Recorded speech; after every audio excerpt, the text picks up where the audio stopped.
Ancora incidenti stradali, buongiorno in diretta con Focus TG. Ce n'è stato un terzo incidente stradale mortale lungo la Marosticana dopo l'investimento di una coppia che attraversava la strada sabato sera. Incidente che ha provocato la morte di un uomo di 75 anni, la moglie in gravi condizioni. C'è stato un altro incidente, il terzo incidente mortale in poco più di un mese. Le altre due vittime erano stati due ciclisti. Sentiamo Mirko Cavallin e Simone Squarcina. Buongiorno da Due Ville, siamo in strada Marosticana insieme al sindaco Giuliano Stivan. Qui a pochi passi da noi sabato sera c'è stato l'ennesimo incidente mortale, una coppia di anziani che aveva appena cenato al ristorante qui alla nostra destra. Mirko Corà, 75 anni, la moglie Nadia Baudi, 72, hanno attraversato la strada avendo parcheggiato sul lato opposto. Lui purtroppo è stato sbalzato una decina di metri da una vettura che sopraggiungeva. La signora invece è ancora ricoverata in gravi condizioni all'ospedale. Purtroppo, sindaco, una scena non nuova su questa strada.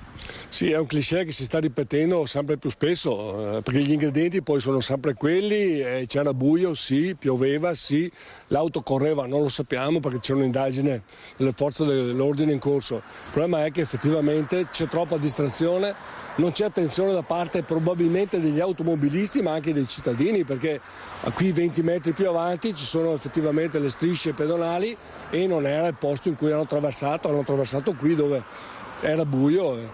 Potremmo mettere lampioni, sì, potremmo mettere più telecamere, sì, il problema è che siamo tutti troppo distratti. Qui la competenza è provinciale, una strada che era statale poi è diventata regionale, insomma nella lotta delle competenze poi alla fine come si fa ad uscirne? No, non c'è una lotta in realtà, ognuno ha le sue pertinenze, però per dire tutta l'illuminazione qui lungo la strada provinciale è di competenza del comune, la paghiamo noi. Lì infatti dove c'è il passaggio pedonale c'è il lampione illuminato. Potrebbe essere messo ancora più in sicurezza, però ogni intervento ad esempio di questo tipo costa attorno ai 10.000 euro. Noi ne abbiamo già messi giù parecchi qui in provinciale e potremmo mettere giù ancora, sì, però ritorno a dire, probabilmente è un concorso in colpa da parte di tutte le persone, autisti e podisti che non stanno attenti. Quindi sostanzialmente lei dice non è la strada che uccide, sono i comportamenti? Sì, purtroppo sì, siamo tutti troppo distratti. Ricordiamo che poco più a sud, verso Vicenza, nel territorio di Vicenza, tra febbraio e marzo ci sono state altre due vittime, due ciclisti, uno di 30 anni, Nicola Sangalli, uno di 32, Aliu Iscia, travolti uno da una vettura e uno da un furgone. Che invito fare allora ai cittadini, sindaco? Allora l'invito è sicuramente a rispettare le norme, perché qui ci sono i 50 all'ora e con i 50 all'ora anche se sera la macchina si ferma prima. L'altra cosa che potremmo dire, potremmo anche noi chiedere al prefetto di mettere giù i famosi autovelox, facciamo arrabbiare le persone e non so se facciamo vera deterrenza, ci vuole più attenzione. Ringraziamo il sindaco di Due Ville, Giuliano Stivan. Simone Squarcina per la parte tecnica. Da Due Ville è tutto, a voi la linea. Grazie a Mirko Cavallina. Andiamo subito in diretta a Venezia perché la conferenza stampa del presidente Luca Zaia insieme al ministro degli interni Matteo Piantedosi. Sentiamo. Che non è poca cosa, sono 5 milioni di veicoli. Tutto questo per dire che si va a implementare già quello che c'è, ci sarà intelligenza artificiale, quindi la capacità di lettura ovviamente delle targhe piuttosto che di comportamenti anomali di alcuni autoveicoli, nell'ottica di dare ancora più sicurezza al Veneto. Questa è la vera sfida. Ringrazio il Ministro perché quando ne abbiamo parlato da subito mi ha risposto noi ci siamo, c'è il Ministero, perché il Ministero peraltro finanzia in toto tutta l'operazione con 3 milioni di euro, i primi 3 milioni, giusto? Certo. E quindi ne avremo ancora. E per dire, peraltro, io sono andato a vedermi, Ministro, alcune esperienze internazionali, cioè quando tu vedi che sistemi come questi, ad esempio a Barcellona hanno ridotto del 30% i furti, quindi da borseggiatori, piuttosto che i furti d'auto a Londra del 16% e molto altro ancora, e pensate che il tema importante è che rispetto alla grande criminalità, e dico l'ultimo dato che mi è rimasto impresso, questi sistemi di monitoraggio, quindi questo network di monitoraggio permette alle forze di polizia, diciamo, alle forze dell'ordine, a tutti coloro che lavorano per, diciamo, arrestare il colpevole, mediamente di farlo entro 5 giorni dal momento in cui si è commesso il reato. Quindi vuol dire che siamo sempre di più verso un Veneto più sicuro. Poi ci sono le Olimpiadi. Le Olimpiadi ci portano una grande visibilità, sono 3 miliardi e mezzo di cittadini nel mondo che ci vedranno. Fra l'altro stiamo facendo un grande lavoro con il prefetto Pelosi, con le prefetture, con tutti i protocolli, perché comunque noi vorremmo che dietro ad ogni carriola di Malta ci siano solo, diciamo, persone oneste, quindi vogliamo fare in modo di non diventare, come si può dire, attrattivi rispetto a quella delinquenza che guarda cantieri. Noi abbiamo quasi 2 miliardi di euro di opere per le Olimpiadi, ma 2 milioni di cittadini verranno in Veneto per vedere le Olimpiadi. Il movimento finanziario di queste Olimpiadi è di 5 miliardi e 300 milioni di euro, l'ultimo dato che ci dà Banca Ifis in uno studio che ha fatto, quindi a maggior ragione questo è un progetto che va, potremmo quasi anche definirlo una legacy, quindi un'eredità anche questa di questo grande progetto che è stato quello di portare le Olimpiadi. E ovviamente noi oggi firmiamo un protocollo, ma prima della firma, prima di chiamare gli attori, passo la parola al Ministro. Grazie. Grazie. Io ho poco da aggiungere se non confermare tutto quello che ha detto il Presidente Zaia.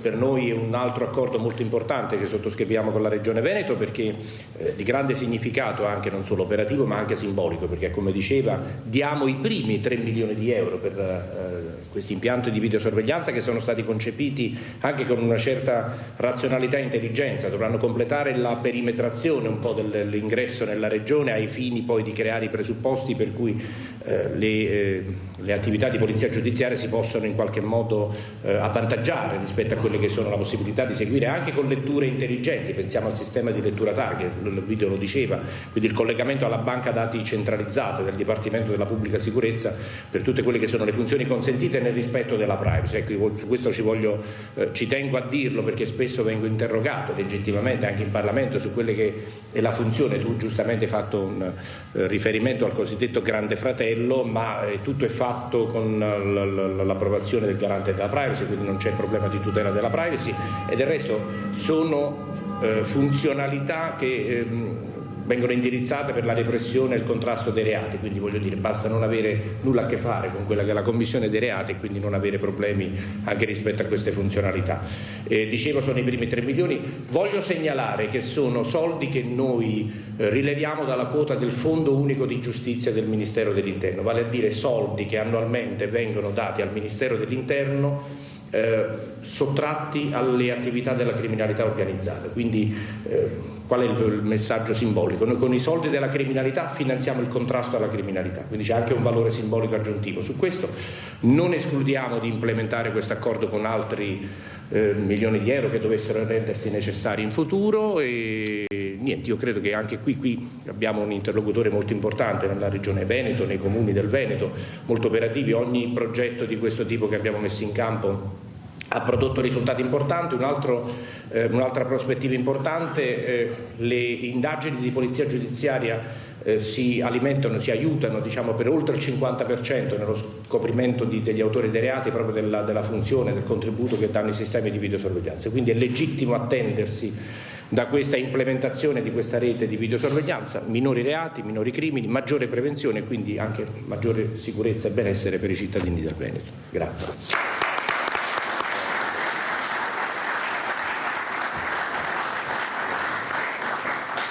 Grazie.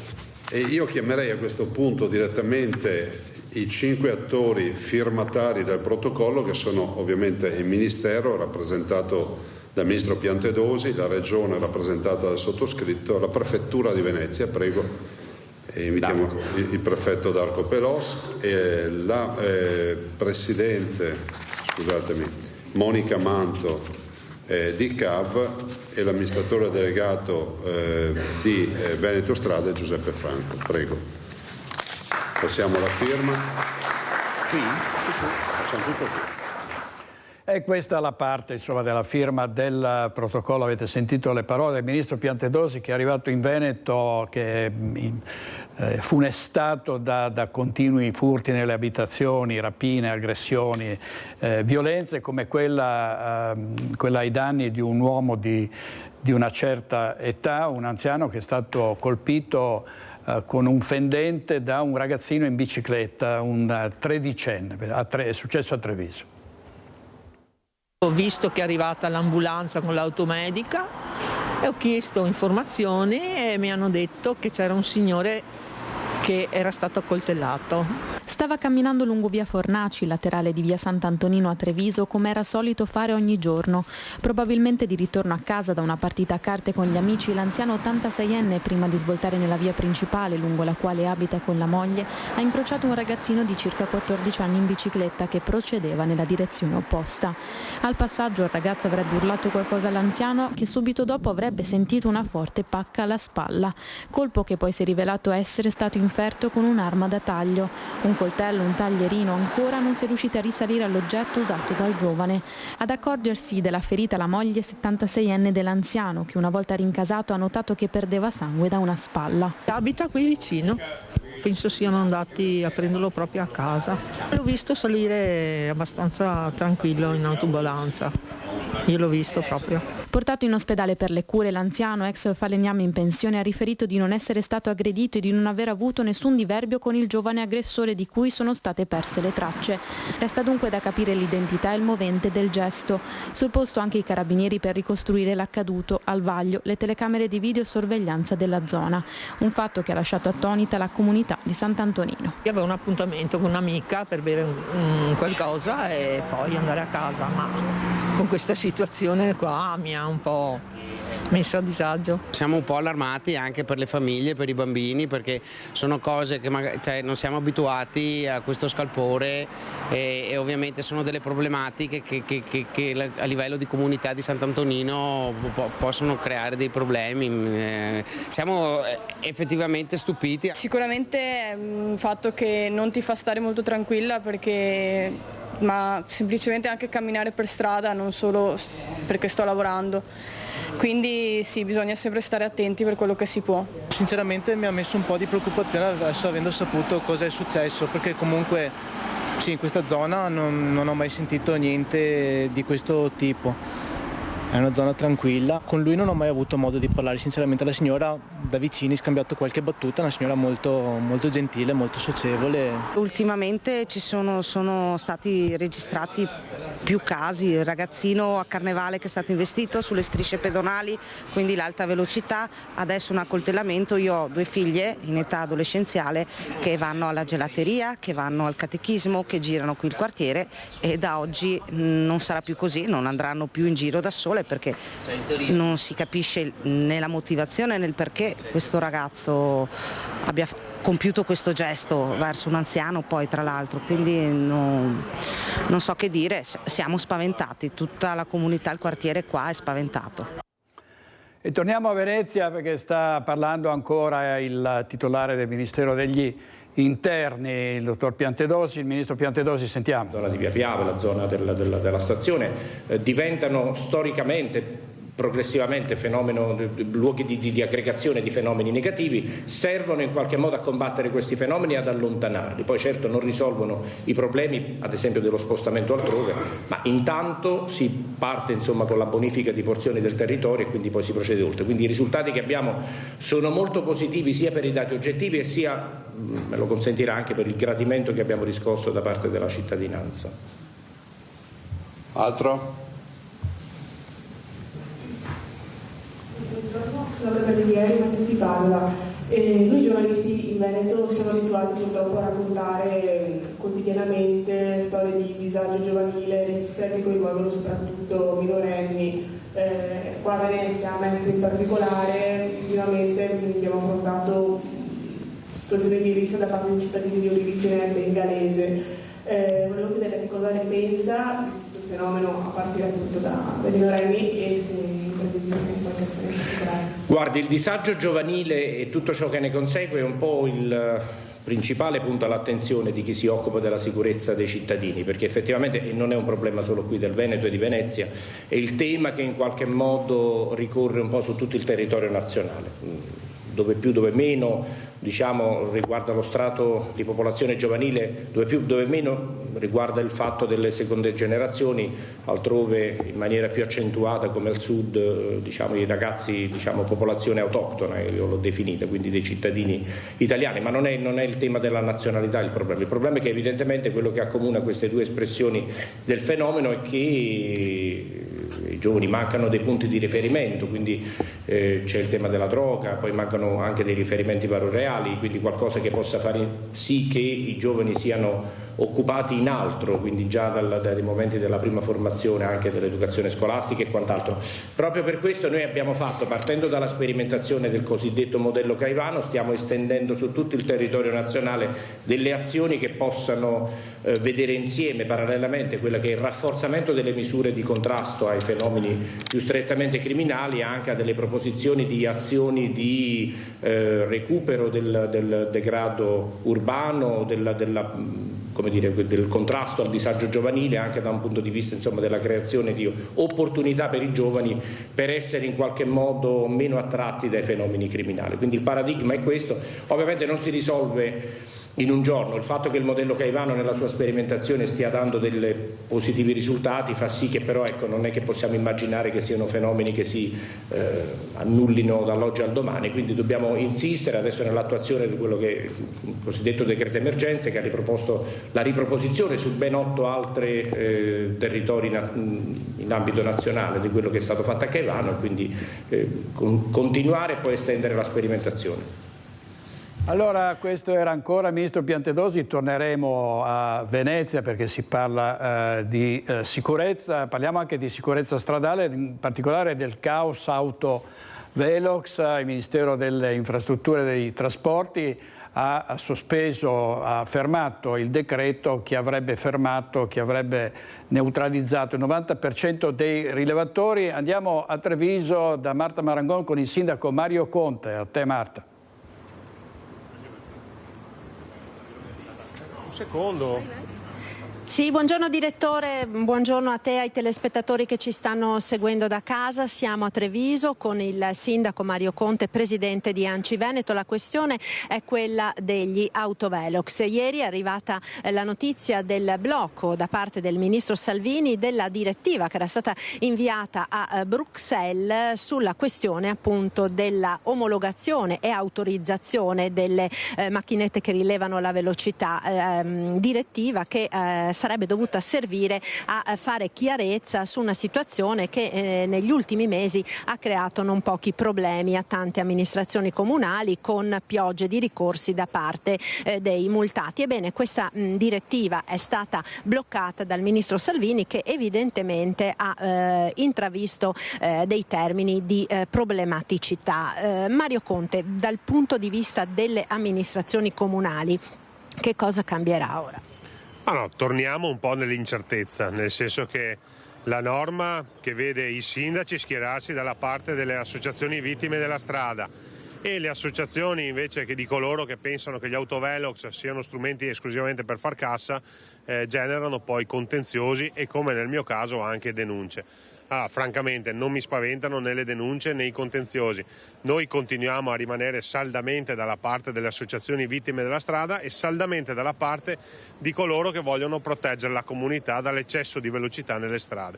Quindi chiediamo al Ministro di risolvere le eventuali criticità che ha riscontrato nel decreto e di ripresentarlo in tempi brevi, perché serve mettere la parola fine a questo limbo di incertezza e soprattutto dare la possibilità ai sindaci di agire con serenità a tutela delle comunità. Noi ribadiamo che gli autovelox sono l'unico strumento che ci consente di sensibilizzare e limitare la velocità nelle strade comunali.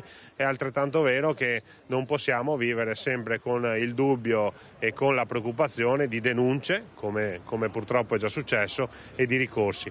Fermo restando che noi continueremo a mantenere accesi gli autovelox e approfitto di questa occasione per lanciare un appello alla comunità di rispettare i limiti di velocità. Ecco, peraltro Sindaco, è un impasse che va avanti da parecchio tempo questo, e che in molti si dicono potrebbe essere facilmente risolto se il Ministero una volta per tutte facesse chiarezza tra la differenza, insomma, tra autorizzazione e omologazione, senza tante sottigliezze che poi non fanno altro che aumentare quelli che sono i contenziosi giudiziari. Sì, devo dire che conosco la sensibilità del ministro Salvini e che anche lui sta dalla parte dell'Associazione Vittime della Strada. Conosco anche il grande spirito di responsabilità e correttezza del ministro Salvini, che ci ha garantito che arriverà alla soluzione, e quindi contiamo che nel giro di poco tempo si arrivi effettivamente. Basta ripristinare quella frase che è stata tolta dal codice della strada, dove si equiparavano autorizzazioni e omologazioni. Ricordo che tutti gli autovelox sono autorizzati dal Ministero. Il paradosso è che nessun autovelox in Italia è omologato perché non esistono i parametri di omologazione. Quindi noi che vogliamo omologare gli autovelox non possiamo farlo perché non ci sono i parametri, e quindi in mancanza di parametri chiediamo che l'autorizzazione sia equiparata all'omologazione. Spero di essere stato chiaro in questo anche scioglilingua, però fondamentalmente i sindaci agiscono in assoluta buona fede per proteggere la comunità. A causa di interpretazione di un cavillo normativo rischiamo poi di trovarci in tribunale. Ecco, da Treviso dunque è tutto, restituisco la linea allo studio. Grazie molte a Marta Marangone, al sindaco di Treviso e presidente dell'ANCI Mario Conte. Torniamo a Venezia, è importante la conferenza stampa del presidente Zaia con il ministro Piantedosi sulla sicurezza. Andiamo subito. Molto ambite, anche perché è molto facile acquistarle, secondo i criteri del codice dei contratti si acquistano pure sul mercato elettronico, e molto facili da progettare l'impianto. Per cui adesso non so, sentirei pure, ma credo ecco perché ho detto nel giro di qualche mese ci rivediamo qui con il presidente Zaia. È sempre un piacere per me venire peraltro a Venezia, e quindi magari potremo cercare anche un'occasione per dare tangibile prima collocazione di queste strutture. Qualche mese per vederle operative, giusto per... Buongiorno, giornale di Vicenza, Giacomo Busto. Avrei bisogno di chiederle, Ministro, se può dare qualche indicazione in più su questo progetto, quindi se riguarderà in particolare solo l'accesso a Venezia e gli altri. No, tutta la regione. Come si è fatto vedere, come in maniera devo dire molto efficace, questo bellissimo video che è stato preparato faceva vedere con quei puntini, c'è programmata e progettata una distribuzione su scala regionale su tutte le strade a grande scorrimento, ovviamente di proprietà delle società autostradali regionali, quindi con una logica che tende a coprire, diciamo, tutta la cornice d'ingresso in regione, di modo che tutta la criminalità che eventualmente, soprattutto quelle che si muove sul territorio regionale venendo anche da fuori, possa incrociare questi sistemi e quindi poi lasciare traccia di sé per quelle che possono essere le indagini successive che svolgono le forze di polizia alla commissione di reati. Ma c'è anche una funzione di alert preventivo, è stato detto nel video, col fatto che viene attestato sul sistema del Dipartimento della Pubblica Sicurezza degli alert che scattano sul sistema di lettura targhe. Le faccio un esempio: se ci sarà un latitante oppure una macchina rubata che girerà sul territorio regionale, sarà dato subito l'avviso dove passa sotto la videosorveglianza per essere rintracciato e preso. Che viene messo a terra per la prima volta in Italia, ci sono altre regioni che hanno attivato questo? No, il sistema di videosorveglianza con questo tipo di potenzialità è già esistente, credo che ce ne sia pure anche una presenza già sul territorio regionale. Noi lo aumentiamo e lo rendiamo più capillare ed è stato studiato per fare in modo, come le dicevo, di creare una cornice di protezione alla regione, quindi in una funzione non solo di rintracciare i fenomeni, ma da fare in modo che sia difficile che chiunque entri in qualche modo, chiunque acceda alla regione per via autostradale e poi si renda autore, partecipe di reati, sia in qualche modo tracciabile. Poi venendo qui in Veneto una domanda al topico, autonomia. In passato si parlava di vigili del fuoco, di materie non LEP. Qual è il suo pensiero al riguardo? Come sta procedendo? Noi avevamo già un primo incontro, come sa il presidente Zaia, dal Ministro Calderoli. Il mio Ministero ha dato tutto il più ampio contributo a quella che è la realizzazione di quel progetto di autonomia differenziata. Sulla protezione civile, io non ho difficoltà a dirlo, perché il tema è la protezione civile, quindi non tanto Vigili del Fuoco, che sono una struttura portante del sistema del soccorso pubblico, non ebbe difficoltà. Mi è testimone il Presidente Zaia, uno degli elementi qualificanti dell'accordo su questa materia non LEP era poteri ordinatori di protezione civile del Presidente della Regione. Per me, io ho espresso anche per iscritto che sono d'accordo, perché l'autorità regionale deve essere in grado in qualche modo di esprimere un potere di ordinanza contingibile e urgente per la gestione dei fenomeni di protezione civile che si verificano sul territorio. Lo farà sicuramente avvalendosi delle strutture che già rappresentano il sistema nazionale di protezione civile, tra cui i Vigili del Fuoco, che sono la colonna portante. Questo a prescindere poi, ecco, attenzione, non è che i Vigili del Fuoco passano alla regione, cioè sono una colonna portante del sistema nazionale, quindi della struttura che è a disposizione sul territorio delle autorità di pubblica sicurezza e quindi anche del Presidente della Regione nell'attuazione di un sistema rafforzato di competenza del Presidente della Regione su questa materia.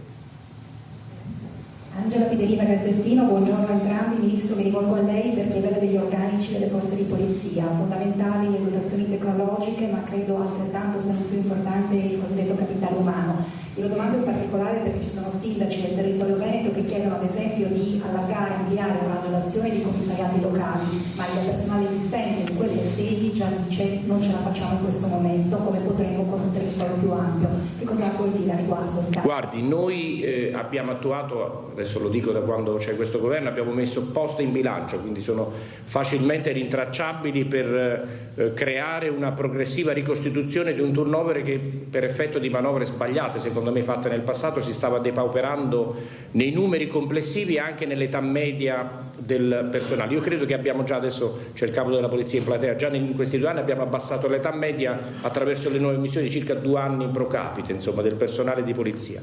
Chiaramente è un'azione progressiva questa, noi assumiamo circa, ci siamo fatti un'idea, circa 25.000 unità di personale tra le 3 forze di polizia. Il problema è stare dietro innanzitutto al turnover, perché questi sono anni di grandi pensionamenti, perché furono fatti più di 30 anni fa rilevanti assunzioni secondo il sistema che vigeva all'epoca, quindi prima di tutto coprire il turnover e fare qualcosa anche di più, cosa che abbiamo fatto negli ultimi 2 anni. A noi fa molto piacere l'ambizione dei territori di avere di più gli organici delle forze di polizia, perché veniamo da anni in cui invece qualcuno teorizzava la soppressione degli uffici di polizia sul territorio, quindi siamo riusciti ad invertire la percezione del bisogno che c'è di forze di polizia sul territorio. Proseguiremo su questa linea, come le dicevo è una politica che deve avere un'attuazione progressiva, perché si tratta di ricostituire il turnover del personale, quindi sostituire le persone che vanno in pensione e una percentuale di quote in più, ma questo si fa nel corso degli anni.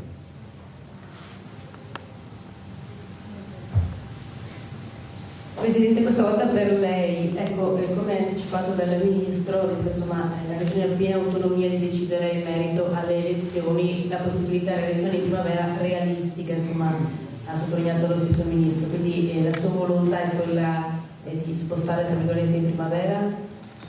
Di che anno? Ma io penso, mi rifaccio le parole che ha poc'anzi detto il Ministro, noi abbiamo oggettivamente questa dicotomia tra la legge nazionale e quella regionale e quindi è innegabile che si stia facendo un approfondimento giuridico rispetto a questo, perché la nostra legge regionale prevede la convocazione delle elezioni solo nella finestra primaverile, quindi noi non abbiamo di fatto la possibilità, seguendo la legge regionale, di fare la convocazione autunnale. Sullo sfasamento di queste elezioni abbiamo già avuto modo di dire la nostra in più occasioni, perché voi immaginate solo che per noi è irrituale andare a votare in autunno, e questo è un dato di fatto. Si va a votare in autunno solo eventualmente con la regione, per poi avere tutti i comuni eletti 5 anni prima assieme alla regione che andranno a votare, immagino, nel maggio 2026. Quindi ci sarà un tema anche di affluenza al voto, immagino anche di coinvolgimento dell'elettorato, quindi è fondamentale che si faccia fino in fondo questa verifica per capire da che parte sta la verità e sta la ragione anche rispetto alla convocazione. Quindi ad oggi io vi dico che non è per nulla deciso che si convochi, che si stia lavorando solo sulla convocazione autunnale. Altro? Chiudiamo? Prego. Sì, buongiorno Ministro, Fratelli di Telenuovo. Torno sulle zone rosse un secondo e riguardo insomma per esempio a Padova che a Verona tra poco finirà il periodo di 2 mesi di prova, quindi un altro bilancio visto anche che invece dall'opposizione è stata criticata come misura. Grazie. Allora, premesso che la sua domanda mi offre l'opportunità di chiarire, per esempio Padova, ho letto che la critica che è stata fatta da alcuni, non so se dell'opposizione, è il fatto, dice sì, effettivamente registriamo l'efficacia positiva, si sono spostati. Per me questo è un risultato positivo, cioè mi conforta sul fatto che, tant'è che poi questo articolo di non so quale quotidiano riportava il fatto, dice adesso si sta ragionando a Padova, non so se è vero, c'è il prefetto di Padova, di estendere anche alla nuova zona che in qualche modo è toccata da questo fenomeno che si è spostato, ma così si andrà oltre fino ad arrivare ad un'unica zona rossa. Ecco, quindi credo che ponessi il problema e si desse la risposta cioè, chi poneva questo tipo di problema. Adesso starà ai prefetti a normativa vigente quella che è la valutazione in qualche modo sulla proroga o meno a seconda delle valutazioni che fanno in sede territoriale. A me risulta che c'è stato un elevato livello di soddisfazione dappertutto. Noi proprio per i dati positivi sulla sperimentazione stiamo pensando a come eventualmente trasformare in un esercizio, come dire, più stabile, permanente, insomma, questo tema delle zone rosse, quindi delle zone individuate in maniera stabile come luoghi dove praticare un sistema rafforzato di controllo del territorio. Quindi io non ho letto molte opposizioni critiche, le dico la verità, adesso per carità non voglio contraddirla, cioè, abbiamo molti parametri che ci indicano che è stato oggettivamente qualcosa di apprezzato, per cui continueremo senz'altro. Giacomuzzo, prego. La domanda è... Allora lasciamo nuovamente il Presidente Zaia e il Ministro Piantedosi e vediamo, purtroppo ancora sulla sicurezza non facciamo altro che raccontare di borseggi, rapine, furti nelle abitazioni. Da Milano a Treviso per derubare l'anziana davanti al caffè Goppion, la ladra ai giudici ha detto: ho 2 figli piccoli, avevo bisogno di soldi, e si spera che il Ministro Piantedosi possa davvero mettere in opera quanto ha detto poco fa durante il punto stampa. Adesso andiamo a Bassano del Grappa da Vanessa Banzato perché è al via la settimana alpina. Sabato la consegna ufficiale del cappello a 103 cadetti. A te Vanessa con Alessandro Costa Curta per la parte tecnica. Vai. Buongiorno, inizia proprio in questo lunedì la settimana alpina qui a Bassano del Grappa che culminerà sabato con la consegna ufficiale del cappello a 103 giovani cadetti.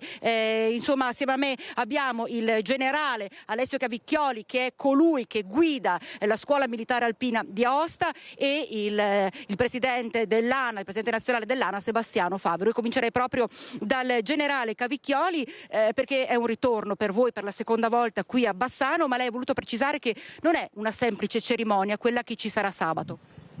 Sì, esattamente, non la inquadrerei nel concetto di cerimonia, ma l'inquadrerei nel concetto di esperimento, un esperimento lungo 1 settimana a Bassano, in cui vorremmo essere contaminati.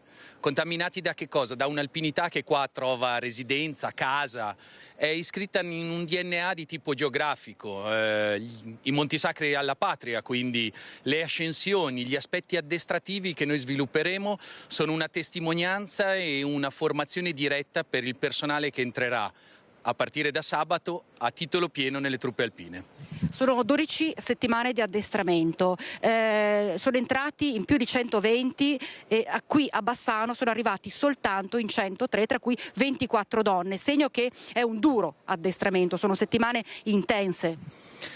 È un addestramento necessario, né duro né molle, si parte da un concetto di capacità fisica e noi, col tempo che abbiamo a nostra disposizione, cerchiamo di aumentarla il più possibile. Non possiamo abbassare l'asticella, l'attività in montagna, come anche l'attività in guerra, non consente sconti di nessun tipo. Quindi i numeri sono importanti,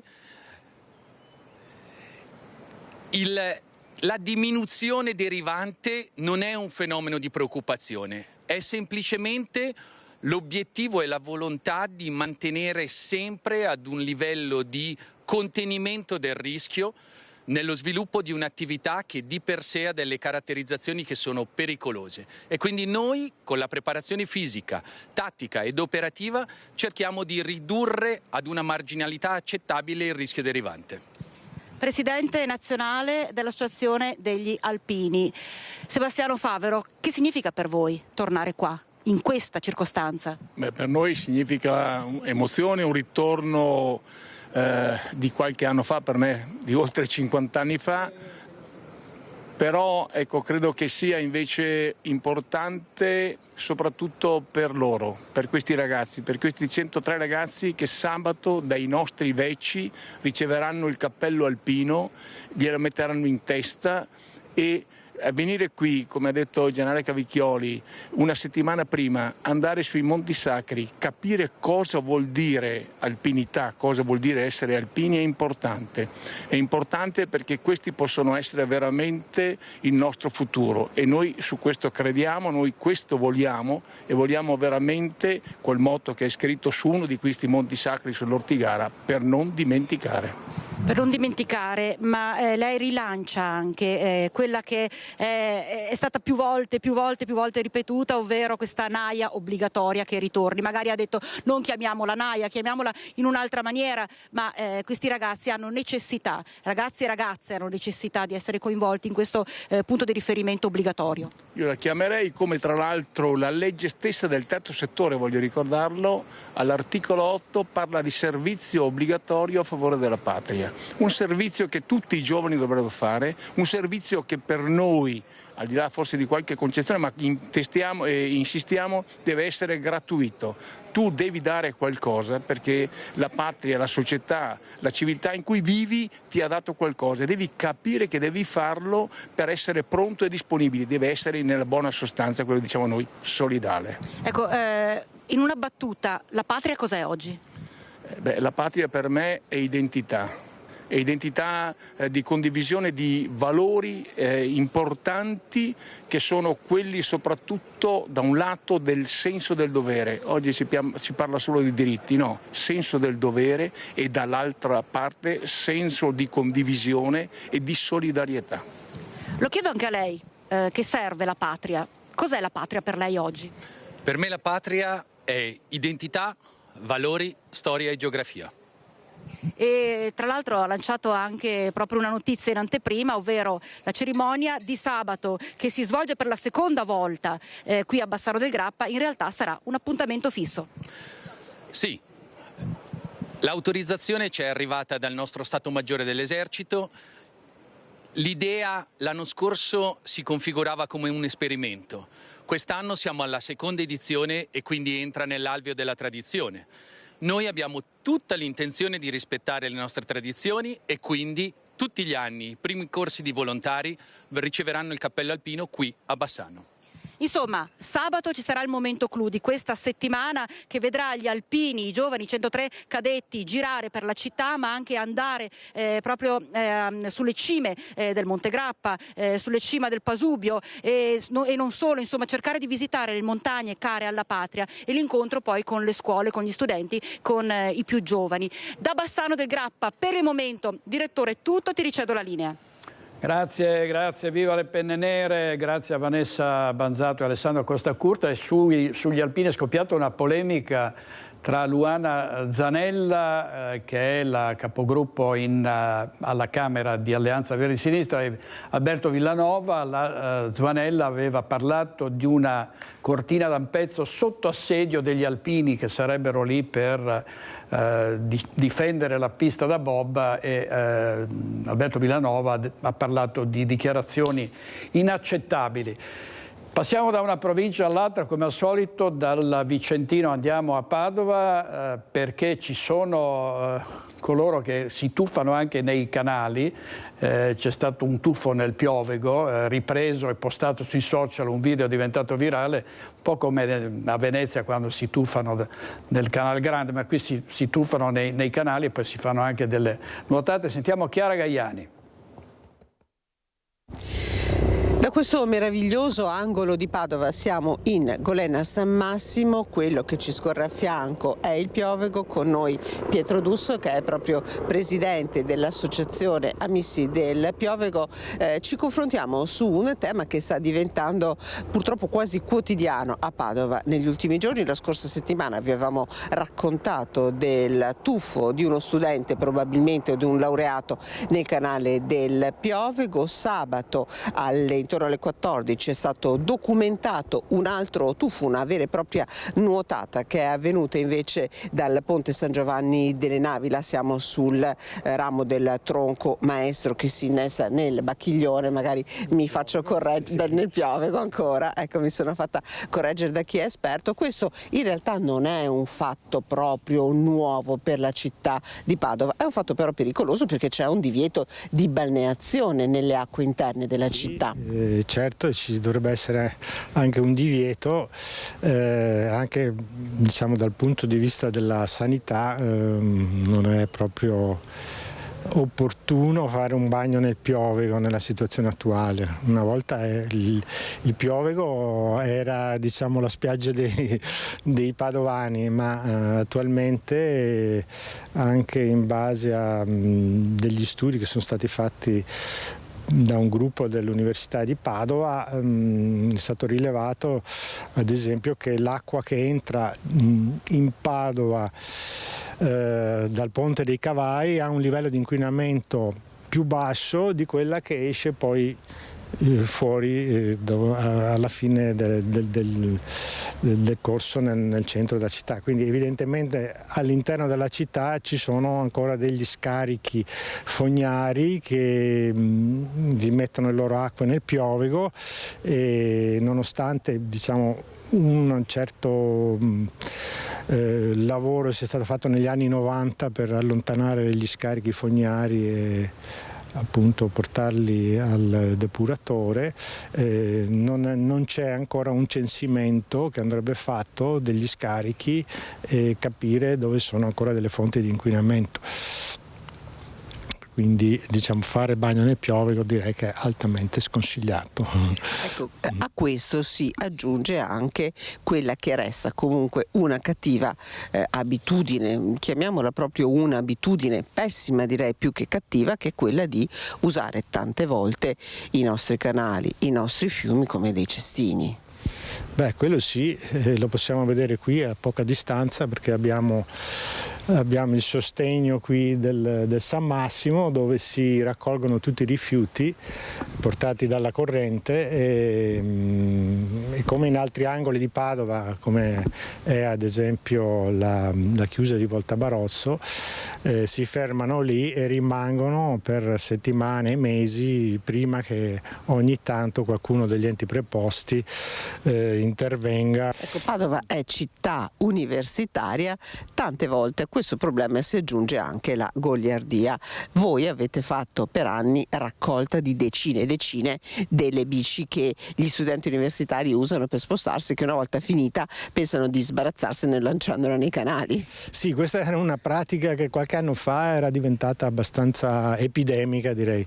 In una giornata abbiamo raccolto addirittura 28 biciclette, quindi tra biciclette e carrelli della spesa sotto i ponti si trovava di tutto.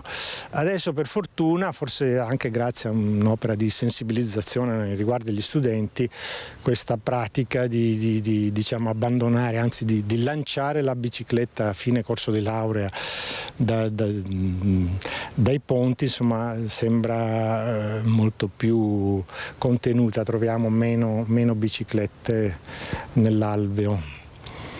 Però l'alveo in genere è pieno di rifiuti che non si vedono così a occhio nudo, ma quando il Piovego in secca si trova di tutto. Allora passiamo invece alle predazioni dei lupi. Continuano ad imperversare anche in pianura, ne sono stati avvistati anche recentemente nella Marca Trevigiana, ma qui siamo a Vicenza e a Malo. Nel comune di Malo c'è stato un primo vertice provinciale, per noi c'erano Daniele Garbin e Simone Squarcini. Il problema dei lupi in provincia di Vicenza. Questo pomeriggio ci sarà un tavolo tecnico in provincia, come il delegato sia sindaco di Malo, Mariano Marsetti, buongiorno. Buongiorno. Ecco, proprio per discutere per la prima volta, anche cercare di riuscire a mettere insieme una serie di elementi con tutte le parti in causa. Ecco, ci sono sia gli allevatori ma anche chi, il sindaco, soprattutto qual è il proposito di questo tavolo tecnico? Ma è un tavolo tecnico dove siederanno, come l'avevo anche già preannunciato in vari altri incontri alla quale ho avuto il piacere di presenziare, sia i portatori di interessi, gli allevatori, quindi i rappresentanti degli allevatori, sia gli ordini, quindi gli ordini di veterinari, degli agronomi, dei forestali, sia uno o più tecnici della regione, la vigilanza, quindi chi fa diciamo così, il controllo degli animali sul territorio, di questi predatori, e anche questa volta ho voluto coinvolgere in un'ottica diciamo così, di allineare un interesse che diciamo così, coinvolge tutta una provincia ma anche tutta una regione, quelli che sono i difensori di questi animali, quindi i diretti interessati che diciamo così, studiano e diciamo così, cercano di tutelare al massimo questo grande carnivoro. Senta, è un'impresa riuscire a metterla al tavolo, già questo è un risultato, no? L'obiettivo, almeno primario in questo momento, sarà un caso isolato o, visto l'argomento, prevede già uno sviluppo? No, prevedo uno sviluppo, prevedo che sia un tavolo continuativo, propositivo, perché penso che un tavolo tecnico provinciale che abbia tutte queste personalità e queste competenze sul tavolo non possa che portare solo che risultati da proporre alla regione ma anche al ministero. Come abbiamo visto siamo andati giù un mese fa circa al ministero e diciamo così trovare delle soluzioni e delle risposte, perché ritengo che oggi gli allevatori devono avere delle risposte concrete. Manca poco al carico delle malghe e come abbiamo visto parecchie malghe vanno deserte e gli allevatori devono avere delle certezze per poter rilanciare e mantenere questa politica di rilancio delle nostre montagne e favorire quel turismo che ama le nostre montagne e che arriva anche a vedere le nostre peculiarità da fuori provincia e da fuori regione. Prima di concludere, un obiettivo proprio primario, magari anche spicciolo però anche concreto, lei cosa si aspetta per poter dire anche un successo di questa iniziativa, proprio anche di quello che lei si aspetta personalmente? Ma io penso che si deva lavorare sui numeri e per lavorare sui numeri ci vuole un'analisi concreta di quelli che sono i numeri presenti sul territorio, ci vuole una presa di posizione seria e non di tifoseria per quanto riguarda sia una questione di tutela degli allevatori e dei portatori di interesse, ma anche diciamo così una presa di posizione su quelli che sono effettivamente gli animali confidenti che si avvicinano all'uomo, agli animali d'affezione, ma anche a quegli animali da reddito, creando dei danni economici non indifferenti. E i lupi sono arrivati anche, vi dicevo, nel Trevigiano, a Nervesa della Battaglia, nella notte in via Sacco, sul Montello sono stati attaccati un asino e delle pecore all'interno di un recinto e sono rimaste sul posto, come vedete, solo le carcasse. Un episodio particolarmente grave, non si è trattato di un singolo esemplare infatti, ma di una predazione che ha riguardato diversi animali che interessa una zona di collina prossima alle aree urbanizzate. In estate era stato sbranato un cagnolino nella zona di Volpago, qui la discesa verso la pianura dei lupi assume ben altre proporzioni. Ci sono dichiarazioni, essendo il Montello una zona fortemente antropizzata, ha commentato la sindaca Mara Fontebasso, la presenza del lupo potrebbe diventare un problema per la popolazione, ma sono convinta che la situazione sia ancora sotto controllo, ha detto la sindaca. Torniamo agli incidenti stradali, ce n'è stato un altro lungo la strada regionale 104 all'altezza di Arre. Siamo nel Padovano, solo una settimana fa lungo quella strada aveva perso la vita un giovane di 22 anni. Ancora un incidente lungo la Monselice Mare dopo quello che è costato la vita ad un 22enne la scorsa settimana. Questa mattina alle 5 un tir è finito rovesciato in un canale di scolo a bordo strada all'altezza di Arre. L'autista, 55enne del mezzo, è rimasto ferito. Sul posto sono intervenuti i pompieri della sede centrale di Padova e da Piove di Sacco, che hanno lavorato a lungo per estrarre il camionista rimasto incastrato in cabina. Grazie a cesoie, divaricatori e martinetti idraulici, i vigili del fuoco sono riusciti ad estrarlo e a consegnarlo al personale del SUEM 118, che lo ha stabilizzato e non ha avuto bisogno di ricevere cure in ospedale. Sul posto anche la polizia stradale, che ha deviato il traffico e ricostruito la dinamica dell'incidente, che non ha coinvolto fortunatamente altri mezzi. E nella sala della Chiesa Evangelica di Sedico sabato il commosso addio alla piccola Afra Dishad-Ochiere, la bambina di 4 anni che era morta un mese fa nel tragico incidente sul Fadalto. Anche il cielo ha pianto insieme a tutti coloro che si sono radunati per salutare Afra Dishad-Ochiere, la piccola di 4 anni morta nel tragico incidente sul Fadalto lo scorso 23 febbraio. Stracolma la Chiesa Evangelica di Sedico, un dolore silenzioso interrotto dai singhiozzi soffocati di chi ancora non riesce a darsi pace per ciò che è accaduto. Il pastore Mario Mazzoccoli ha accolto e salutato la famiglia, i parenti, gli amici. Voglio soltanto leggere con voi alcuni versi che ci permettono di comprendere anche il senso anche di questo momento, che è quello di essere vicini alla famiglia, ma anche di trovare consolazione nell'unico luogo dove noi possiamo trovare consolazione, che è ai piedi di Dio. Sul piccolo feretro bianco è stato adagiato un mazzo di gerbere gialle e roselline rosse. I passi della Bibbia, i canti intonati con la voce rotta dall'emozione, il ricordo del sorriso di Dilshad, capace di illuminare le giornate più buie. Ciao Dilshad, ci hai conquistato tutti con la tua allegria e simpatia. Di te ricorderemo sempre tutti i tuoi ok quando rispondevi alle domande. Il tuo modo di chiamare noi maestre, maiestre, e di quanto ti piaceva ballare quando sentivi la musica. Non dimenticheremo mai i tuoi bellissimi occhi e il tuo dolcissimo sorriso. Un abbraccio fortissimo da tutte noi della tua scuola. Lungo l'abbraccio fra le maestre della scuola per l'infanzia di Levego, mamma Mavi e papà William, l'una di fianco all'altro a sostenere il peso di un dolore troppo grande per essere lenito dalle parole, perché nessun genitore dovrebbe mai salutare per l'ultima volta il proprio bambino. Straziante il ricordo dei familiari sul palco assieme ai fratelli e alle sorelle di Dilshad. You were a fearless child, so bold in your ability to taste your preference of what you liked and disliked. Non avevi paura di niente ed eri allegra, non avevi paura di niente. Your beautiful smile always warmed our hearts. Quella tua dolce sorriso ci conquistava sempre il cuore. Le letture bibliche hanno parlato di speranza e di un amore che va oltre la morte. Dall'Inghilterra è arrivato il capo della Chiesa Evangelica. Suo il sermone che ha affidato a Afra Dilshad all'eternità e incoraggiato la coppia, la famiglia e i presenti. Alla cerimonia 3 assessori del comune di Belluno, in testa, commosso, il vice sindaco Paolo Gamba. Io sono papà, sono nonno, capisco. È una disgrazia enorme. La comunità però di Belluno che è vicina, ringrazio la famiglia, forza, siamo qui, siamo tutti uniti e cerchiamo di rendere questo momento difficilissimo un momento di speranza. Domenica alle 10 nella Chiesa Evangelica di Arcade la celebrazione di un rito congiunto in ricordo della piccola Afra Dilshad, accompagnata verso il cimitero di Prade a Belluno, sua ultima dimora.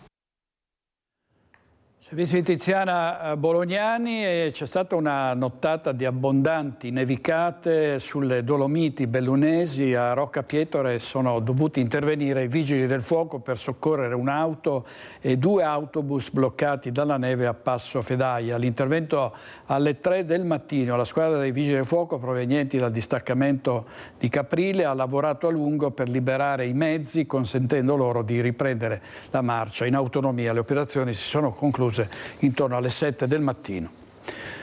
Ci sono stati attimi di paura in campo a Teolo durante una partita di calcio degli allievi. Un giocatore di 16 anni è crollato a terra dopo un contatto di gioco ed è stato salvato da un defibrillatore.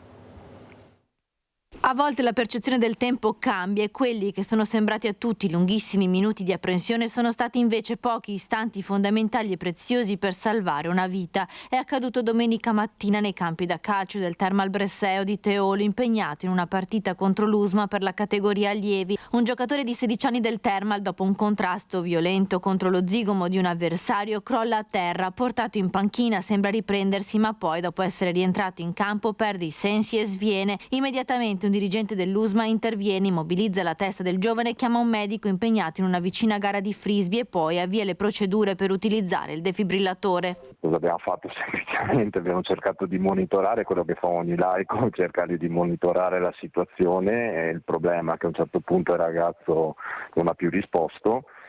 E abbiamo chiesto di portare il defibrillatore in caso che succedesse qualcosa, gli abbiamo piazzato le piastre, il ragazzo era inconsciamente andato, ma respirava per fortuna, però poteva succedere da un momento all'altro qualsiasi cosa, perché è stata veramente una situazione drammatica. L'utilizzo del defibrillatore è stato fondamentale per salvare la vita del sedicenne che all'arrivo dei soccorsi, arrivati 20 minuti dopo la chiamata, si stava riprendendo. È importante che i dirigenti siano formati, gli allenatori formati al primo soccorso, perché queste situazioni possono capitare da un momento all'altro. L'Usma, società segnata da una pesante squalifica di un giocatore per un calcio all'arbitro qualche settimana fa, mostra questa volta il vero spirito sportivo, con la preparazione al primo soccorso e il pronto intervento del suo dirigente Luca Antonello, che ha salvato la vita al giocatore avversario. Il defibrillatore è sempre importante, perché in questo caso non siamo arrivati a fare la rianimazione cardiopolmonare, per fortuna, però è l'ultimo passaggio che un laico può fare. Più che altro bisogna essere fermi, freddi, perché ovviamente la paura che può succedere da un momento all'altro qualcosa ti può mandare in panico. È importantissimo perché può salvare vite, come no, però ci si può saper muovere in modo curato, che poi i medici possono intervenire in modo sempre ottimale. Ancora un'impresa del branco, questa volta a Padova, vittima un ragazzo di 19 anni che è stato accerchiato da alcuni adolescenti, sempre in tanti contro uno. Questa è la caratteristica dei branchi. Ha riportato una frattura al naso questo 25enne di Trevignano. Ha cerchiato prima da uno, poi da almeno 4 altri ragazzi di non più di 16 anni. La minaccia se non gli avessero dato dei soldi, poi il colpo dritto al volto, osso del naso rotto, prognosi di 25 giorni. È successo a Padova, a pochi passi dalla stazione ferroviaria, lungo il marciapiede che porta dritto all'Ateneo Patavino in via Ugo Bassi, dove il 19enne di Trevignano pestato si stava recando con un amico per frequentare le lezioni. I due avevano notato, seduti sugli scalini del Tempio della Pace, 4 ragazzi adolescenti. Hanno cercato di evitarli, ma uno di loro si è avvicinato all'amico del 19enne chiedendo dei soldi. Per non incorrere in guai, lo studente ha tirato fuori dal portafoglio 20 euro. Troppo poco, la banda ne voleva di più, ed ecco altri 50 euro. Passati all'attacco nei confronti del 19enne, questo ha fatto vedere che non aveva contanti con sé. Un gesto che ha scatenato l'ira di uno dei 4 giovani, che prima lo ha afferrato al collo, poi lo ha colpito con un pugno dritto in volto, rompendogli il naso. Sotto shock, i 2 ragazzi si sono avviati poi verso l'università, dove hanno chiamato l'ambulanza e successivamente sporto denuncia ai carabinieri di Montebelluna. Notare che siamo in zona rossa, piena zona rossa. C'è stato un incendio nel garage di un'abitazione a Padova, alla Guizza, nessun ferito. I vigili del fuoco hanno tratto in salvo una cagnolina. C'era anche Alma all'interno del garage andato a fuoco domenica pomeriggio in via Capponi nel quartiere Guizza di Padova. Le fiamme l'hanno sfiorata, ma per fortuna sono arrivati i vigili del fuoco che l'hanno portata fuori. Grande l'allarme in tutta la zona, dove intorno alle 15:30 è stato avvertito uno scoppio seguito da un incendio e dall'alzarsi di una colonna di fumo. Nessun ferito tra i residenti, che hanno subito chiesto aiuto. I pompieri sono riusciti a salvare la bestiola e a spegnere le fiamme, ma il materiale all'interno del garage è andato completamente distrutto, compreso uno scooter e una lavatrice. Il garage e parte della casa sono stati dichiarati inagibili. Dai primi accertamenti a innescare le fiamme potrebbe essere stato un cortocircuito o un malfunzionamento della lavatrice che si trovava all'interno. È stato chiuso un bar di Mortise a Padova, che era un punto di riferimento per spacciatori e pregiudicati. Numerosi esposti dei residenti, spaccio di droga culminato anche con un arresto di un pusher tunisino scoperto mentre cedeva una dose di eroina ad un cliente che si era fermato proprio davanti al locale. Così il questore di Padova, Marco Dorisio, ha sospeso la licenza di somministrazione di alimenti e bevande al titolare di un bar nel quartiere di Mortise. Lo spacciatore arrestato era proprio solito dare appuntamento ai suoi clienti proprio davanti al locale. All'interno spesso la polizia ha trovato pregiudicati e clienti molesti sotto l'effetto di alcol. In un'occasione i poliziotti hanno anche individuato e fermato 2 italiani coinvolti in una rissa. Il questore ha così deciso di sospendere la licenza e chiudere il bar per 45 giorni.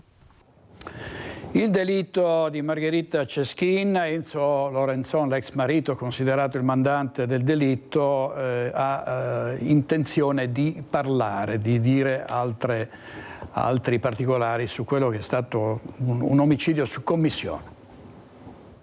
Enzo Lorenzon, l'imprenditore di Ponte di Piave a processo come mandante per l'omicidio dell'ex moglie Margherita Ceschin a Conegliano, è stato informato dal suo avvocato del contenuto della piena confessione resa da Joel Lorenzo, fratello di un altro imputato, Sergio Lorenzo, considerato il palo del gruppo che nel giugno del 2003 si recò nell'abitazione della 72enne uccidendola. L'avvocato Crea ha incontrato il suo assistito nella casa di riposo dove è ospitato già da mesi, riferendogli la pesante accusa. Lorenzon ci pagò per uccidere sua moglie, per lui era diventata un ostacolo, voleva togliergli tutto. L'ha molto sorpreso per diversi motivi. Non conosce il fratello di Sergio Lorenzo, il contenuto delle dichiarazioni lo smentisce, nel senso che le considera assolutamente non corrispondenti alla realtà, e quindi a questo punto ci sarà la necessità di fare delle dichiarazioni, vedremo. Lorenzon rigetta dunque la ricostruzione fornita in interrogatorio dal giovane dominicano ed è determinato a dare la sua versione ai magistrati con delle proprie memorie. Il riferimento a circostanze che provengano da Lorenzon sono delle circostanze di cui lui non conosce evidentemente in via diretta nella fonte né il contenuto, devono essere ovviamente vagliate da quella che sarebbe la fonte principale, cioè il fratello Sergio. Il secondo interrogatorio di Joel Lorenzo pesa come un macigno sul processo in corso. Lorenzon vuole parlare per chiarire, dice il difensore, tutti gli aspetti della vicenda, anche se le sue condizioni di salute difficilmente gli permetteranno di presentarsi davanti alla Corte d'Assise. Più probabilmente le sue dichiarazioni saranno messe per iscritto o verranno rilasciate in videoconferenza. I tempi dovrebbero essere stretti. Lo valuteremo soprattutto all'esito dell'esame che sarà probabilmente giorno 3 di Joel. All'esito di quell'esame valuteremo anche le tempistiche, oltre che le modalità attraverso cui Lorenzon renderà le dichiarazioni. Andiamo in pubblicità con i nostri registi Francesca Pezzo e Italo Morau. State con noi perché avremo come ospite, dopo la pubblicità, l'ex procuratore della Repubblica di Treviso, il dottor Antonio Foiadelli. Parleremo di cultura e di giustizia a tra poco.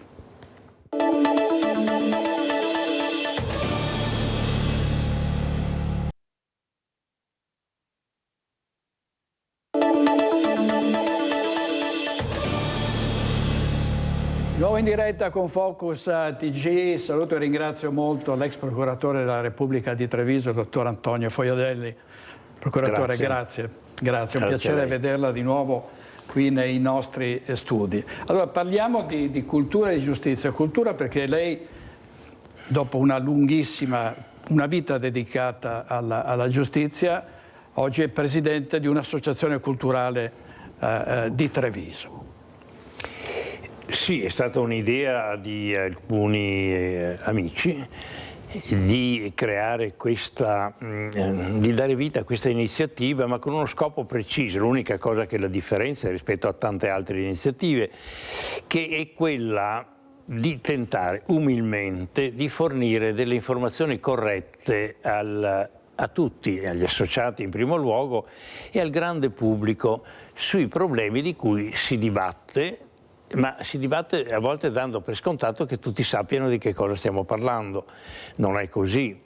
Quello che andremo ad esempio a trattare nel prossimo convegno è intelligenza artificiale. Parlarne è giusto, ma bisogna avere anche un minimo di conoscenze. Quindi questa ambizione sarebbe quella di mettere a confronto esperti che dibattono su questo tema con l'intenzione, con lo scopo di fornire quantomeno una informazione di base a tutti quanti, e senza le cosiddette pregiudiziali per cui bisogna già partire con la verità in tasca. Questa verità nessuno ce l'ha. Ecco, quindi è un obiettivo che va ricercato in qualche maniera per tentare di avvicinarsi a quella che noi continuiamo a chiamare, tra virgolette, verità. Ecco, poi ricorderemo anche la data e il luogo di questo nuovo incontro, perché ce ne sono già stati altri con ospiti molto importanti e relazioni di grandissimo interesse. L'intelligenza artificiale, a suo giudizio, visto che ne parliamo, si può applicare in qualche modo allo sveltimento e all'efficienza della giustizia? Lo si potrà fare? Io sono assolutamente convinto di questo, perché forse chi vede questi problemi dall'esterno non si rende conto che giustizia, vabbè, è un concetto, un carattere astratto, è una aspirazione universale, ma quando parliamo di giustizia amministrata in nome del popolo italiano concretamente, stiamo parlando di una macchina che deve funzionare e che quindi va organizzata, perché a volte è nell'ambito delle cose comuni è ripetitiva. Quindi la cosiddetta intelligenza artificiale, che è in fondo un grande, capacissimo computer, sarebbe indispensabile, più che utile, indispensabile per togliere di mezzo un lavoro che non è appunto di amministrazione della giustizia come tale, ma che è un lavoro di organizzazione che deve sorreggere quella che più nobilmente chiamiamo amministrare la giustizia. Ecco, di giustizia si parla ormai quasi tutti i giorni, la riforma della giustizia, la separazione delle carriere, però io ricordo il giorno in cui lei lasciò il suo incarico, disse: qui bisogna riammodernare la giustizia e fare in modo che ci siano anche degli organici adeguati, perché mi pare che uno dei problemi sia quello. È vero. Quando si parla di questi organici, a me, confesso, viene un po' di prurito, perché è inutile aumentare la quantità degli addetti alla giustizia se a loro fai fare un lavoro dequalificato. Quindi gli uomini li applichiamo e vengono utilizzati, perché non si può fare a meno certamente della mente umana, ma scaricandoli di tutto quel lavoro di cui abbiamo appena passato, che è mera routine. Allora, in questa maniera noi valorizziamo la professionalità di ciascuno e anzi la esaltiamo e tendiamo ad aumentarla. Questo è il vero problema.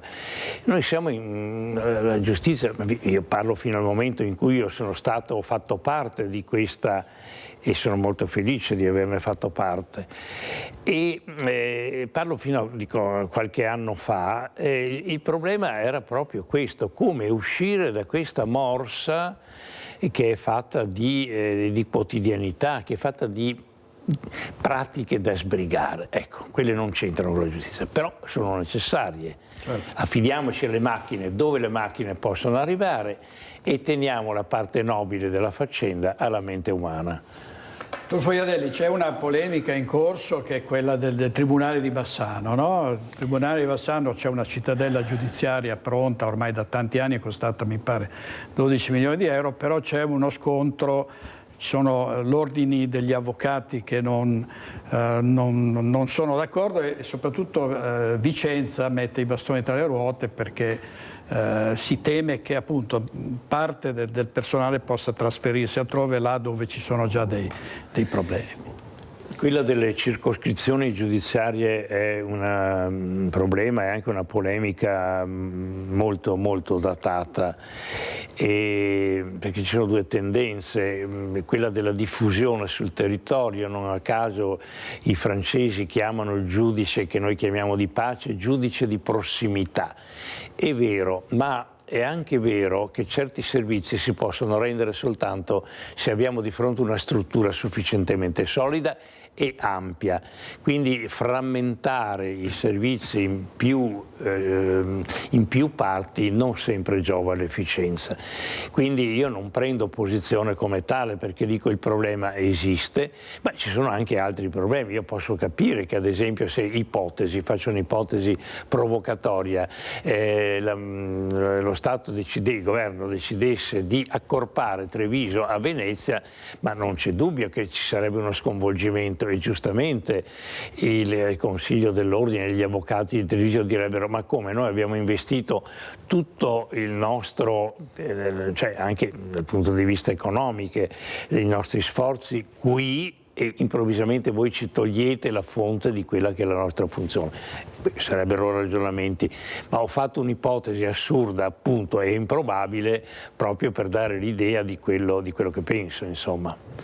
Ecco, stamattina abbiamo dato in diretta un incontro, la conferenza stampa del Presidente Zaia con il Ministro degli Interni Piantedosi. Ovviamente si è parlato di sicurezza, siamo in un territorio dove imperversano, come lei sa, bande di predoni dell'est, ci sono aggressioni, ci sono le violenze giovanili, le baby gang, che dir si voglia, e il Ministro ha detto: noi stiamo monitorando la situazione e rafforzeremo nel miglior modo possibile le protezioni del territorio.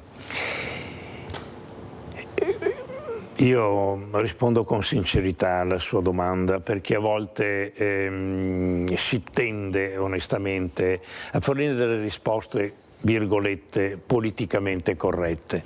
La verità è che noi per troppo tempo abbiamo fatto i buonisti. Non c'è alcun dubbio che per quanto riguarda l'accoglienza, la capacità, la prevenzione, sono tutte cose sacrosante. Però sulla base, e dico sola base della mia esperienza, occorre anche la mano ferma. E su questo noi abbiamo fatto delle transazioni che dal mio punto di vista non erano accettabili. Occorre essere chiari. Questo è un paese, e in particolare questo è un territorio dove c'è spazio per tutti, a una condizione: che vengano rispettate le leggi, che vengano rispettate quelle che noi chiamiamo le regole della buona convivenza.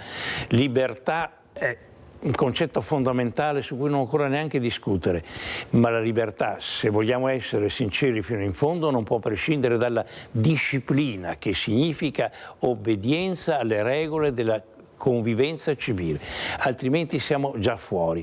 E purtroppo abbiamo in passato, si cerca forse oggi di rimediare, non lo so, in passato abbiamo lasciato intendere che qui si poteva fare di tutto. Un esempio per tutti: un tempo fa, quando ero in servizio, chiesi ad uno straniero, lasciamo perdere lo stato di origine, ma perché certe cose venite a farle in Italia? Mi riferivo in questo caso al fatto dei bancomat che venivano fatti saltare. La risposta fu sconcertante, ma forse non del tutto inaspettata. Dice: perché qui si rischia meno. Certo, e non servono altri commenti, perché è ormai è diventato un mantra, no? Il fatto che qui si può venire e rischiare effettivamente molto, molto meno. A proposito del valore della cultura anche per rafforzare la legalità, no? Dove c'è cultura, in teoria. Sono due cose secondo me inscindibili. Lei ha fatto molto bene a mettere l'accento su questo punto, perché la cultura significa conoscenza, significa arricchimento della dimensione umana dell'individuo, e quindi anche consapevolezza che per andare d'accordo e per poter convivere in qualunque aggregazione sociale occorre il rispetto delle regole. Era quello che ci insegnavano i nonni, è quello che ci hanno insegnato nella scuola, è quello che evidentemente uno Stato deve fare, perché il suo scopo principale è quello di garantire la crescita della società e di ciascun individuo che la compone, e anche di mantenere quelle condizioni su cui la stessa libertà si fonda, che è la sicurezza. Ecco, e su questo binario mi pare si muova l'associazione che lei presiede, no? Certamente sì, quindi anche questo noi parliamo sempre, l'ambizione è grande, ma poi le forze sono modeste, ma comunque è importante che se si fa 1 metro lo si faccia nella direzione giusta, che è quella appunto di estendere questa, come posso dire, questa sensibilità, questo valore della cultura come elemento della convivenza civile. Allora andiamo 2 minuti, un break pubblicitario, anche meno di 2 minuti, e poi torniamo con il dottor Fojadelli. State con noi.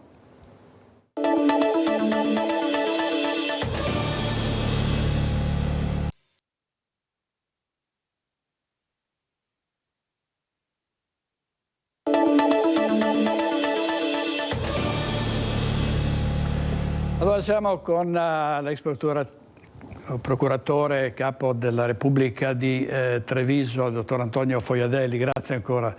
Dottore, abbiamo parlato di cultura, di giustizia, e vorrei sentire un suo parere tecnico, diciamo, sulla separazione delle carriere, no? Nel senso che i cittadini non comprendono quali siano i motivi per cui da una parte si vuole separare le carriere dei giudici e dall'altra parte invece si insiste per non separarle. Tecnicamente, per rispondere in maniera adeguata occorrerebbe preliminarmente fare una lezione di diritto. Non la facciamo, provo a rispondere. È un problema che viene affrontato purtroppo senza fornire le ragioni del pro e del contro, e viene affrontato con uno sconto pregiudiziale, e o sei da questa parte o sei contro. Il cittadino è sconcertato, oggettivamente. Diciamo che le carriere, che c'era un'unica carriera per i magistrati, perché era fondata su quella che era la concezione della nostra giustizia, della nostra amministrazione della giustizia, e sulla base delle leggi, dei codici e della stessa legge costituzionale con la quale avevamo a che fare, dove il magistrato veniva, parliamo storicamente, preso come una figura di garanzia, e di garanzia doveva essere il giudice che deve giudicare in maniera indipendente, ma di garanzia deve essere anche quel pubblico ministero che non è quello che noi vediamo in America essere il portatore di un interesse, di un'accusa. Perché? Perché è un pubblico ministero che deve, insomma, guadagnare di fronte al pubblico un consenso, e quindi cercare appunto di portare avanti e di far concludere con una condanna le inchieste, perché è elettivo. Qui da noi ovviamente sarebbe un disastro se il magistrato fosse elettivo. Non è elettivo e nessuno parla di farlo. E quindi nella vecchia concezione il pubblico ministero doveva farsi carico anche di quella giustizia e non soltanto di fare il lavoro dell'accusatore e basta. Non cito articoli, tanto è vero che il pubblico ministero ancora oggi nel nostro ordinamento ha l'obbligo di svolgere indagini anche a favore dell'accusato. Questo problema è nato quando? È nato quando noi abbiamo dato una svolta al nostro ordinamento nell'89 con la riforma del codice di procedura penale. Quindi da un rito inquisitorio, non sto a spiegare ma perché tutti capiscono, a un rito accusatorio, cioè all'inglese, all'americana se vogliamo dire così, dove le parti sono più staccate, cioè sono più individualizzate. E l'esempio era quello appunto in questo caso non tanto dell'Inghilterra quanto degli Stati Uniti, se non che non abbiamo tenuto conto che quella riforma era un ramo nuovo che andava a inserirsi e innestarsi su un tronco vecchio. Quindi per questo il problema è nato. Io non prendo posizione, ovviamente la mia carriera è nata con un vecchio ordinamento in cui non si faceva distinzione. Quello che però dico, su cui insisto, è che la separazione della funzione è soprattutto una questione di onestà intellettuale. Con ciò mi sono sbilanciato dicendo che non vedevo tutta questa necessità, però purtroppo e ci sono stati degli esempi e delle ragioni di uno sbilanciamento e di certi avvicinamenti tra politica, ideologia e giustizia che non avrebbero dovuto esserci. Ci sono stati e da lì è nato il problema. Ecco, ed è, devo dire, per chi crede nella giustizia, sconcertante solo immaginare che un magistrato, un giudice indipendente possa in qualche modo farsi condizionare, no? Che non sia del tutto obiettivo, del tutto onesto. Ecco. Ma bisogna essere anche noi onesti quando parliamo e dire che a volte ognuno ha le sue idee e a volte è la stessa ideologia, che può essere di qualunque tipo, certo.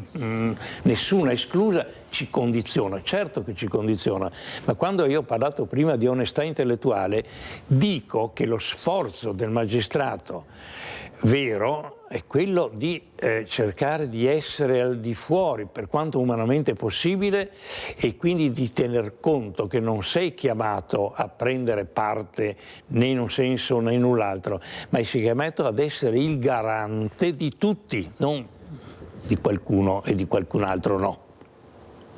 Verissimo, sottoscrivo anche le virgole per quanto mi riguarda. Senta dottore, questo Veneto così insicuro, dove ci sono delitti gialli, omicidi, no? Molti di questi poi non ancora svelati, è cambiato ultimamente? È peggiorata la situazione o c'è un'amplificazione di fatti? L'amplificazione c'è, inevitabile, perché ormai, come posso dire, le notizie corrono veloci e voi non siete più uno che dà le notizie, siete più, quindi c'è una sorta di involontario accavallamento che dà la sensazione che il fenomeno sia più grave di quanto non... E ci sono i social anche, no? Ma certamente la situazione è cambiata e purtroppo non è cambiata in meglio, ma è cambiata la società. Sono cambiati, come diceva, ora non ricordo chi lo abbia detto, ma certamente una persona di cultura che ha detto che noi stiamo scambiando i desideri per diritti. Ora forse negli strati giovanili meno attrezzati, bombardati anche da tutta una serie di messaggi, c'è questa pretesa di voler avere ciò che invece costa sacrificio raggiungere. Di qui la scorciatoia, e la scorciatoia non può che essere, per il soddisfacimento di certi bisogni, non può che essere quella illecita e nei casi estremi quella criminale. La ricetta non esiste, la ricetta pura non esiste, è fatta di prevenzione certamente, ma è fatta anche di repressione, meglio di deterrenza. Di deterrenza, se ne parla davvero tantissimo e spesso si sentono discorsi anche un po' a vanvera di chi non ha le competenze per parlare di questi fatti, quindi veramente la ringrazio per aver fatto questo approfondimento. Posso chiederle, ricordiamo il prossimo incontro sull'intelligenza artificiale? Sì, il prossimo incontro avrà luogo il giorno 3 aprile alle ore 18 presso l'Hotel Foguer qui a Treviso. Hotel Foguer perché? Per una sorta di simpatia, ma non taccio anche l'altro problema, che è quello del parcheggio, dottore. È importante. Oggi qualunque iniziativa deve tener conto di un problema drammatico che si chiama parcheggio. È vero, è vero. E Treviso, diciamo... Comunque cercheremo di soddisfare anche la legittima aspettativa dei soci, prima di tutto, e di chi avrà la bontà e la voglia di intervenire per tentare di dare un chiarimento, quantomeno iniziale. Si parte sempre da una base e poi la si arricchisce. È importante anche perché devo dire che anche qui c'è molta confusione, ci sono come al solito diverse scuole di pensiero, tra queste c'è quella che catastrofista, dove si parla di un'umanità che sarà praticamente azzerata culturalmente da automi e da tecnologie che ci subentreranno, insomma, no? Questa è la visione più... Questa visione è apocalittica, ma io mi rifaccio a un grande autore che è anche una persona di estrema saggezza, che è veneto, che lavora in America, che è Federico Faggin, il quale dice due cose molto semplici, comprensibili da tutti. Signori, l'intelligenza artificiale è una forza inarrestabile, che sarà utile all'uomo a patto che sia l'uomo ancora a pensare e a dirigere la macchina, perché così è. E cito ancora una volta Faggin, dice: la macchina ha un sacco di qualità, manca di due cose, della coscienza e del libero arbitrio. Quelle appartengono all'uomo e non glielo possiamo sottrarre. Più chiaro di così, poi appunto ho detto da Federico Faggin, che è l'inventore dei microprocessori, è davvero un'autorità. Ci siamo fatti scappare quella volta, dottore.